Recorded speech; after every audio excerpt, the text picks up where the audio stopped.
Good evening, Dylan. It is January 12th, 2015, and I wish to expand on your request for video games as our topic.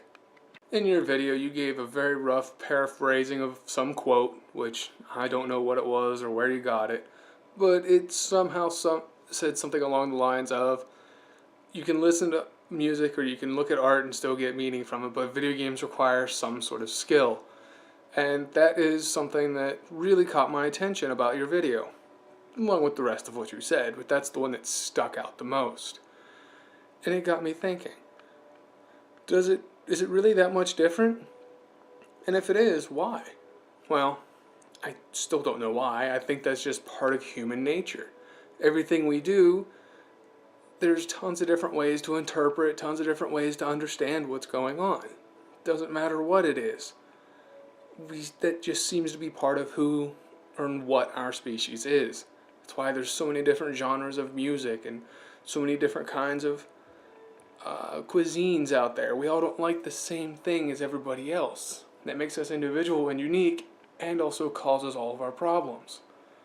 Maybe not all, but a large, significant number. Video games are another aspect of that part of our individuality. They're another way we express ourselves.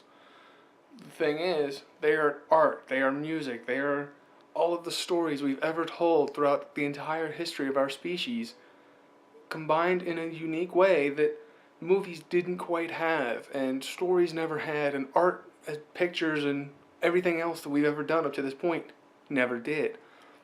Before, you could just sit there and think about the stories that were being told, or listen to the music and get into it, and you could dance and, do whatever else you were going to do with the music playing in the background. But that's the thing.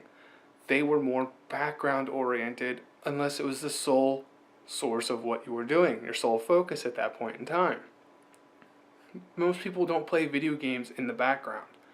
It's not something going on in the background while they're, watching a movie or talking to friends. It is the focal point of what they do. Everything else happens around that. Why is that? I think part of the reason for that is just because of how they tell their story. They make you the focal point of the story for once. It's no longer some great hero of days gone past. It's no longer some grand epic tale with some morals that, people had a few hundred years ago that they still want to push on you today. You are the only character that matters in this world that has been created, this video game world. Doesn't matter what kind of game it is. You are the focal point. You are the key critical thing that goes on. It plays into the idea of you are the hero and the world was built around you. And I think that's what makes video games so amazing. Any video game out there, from Mario way back on the Nintendo to the most advanced games today, still have that idea somewhere buried deep within them.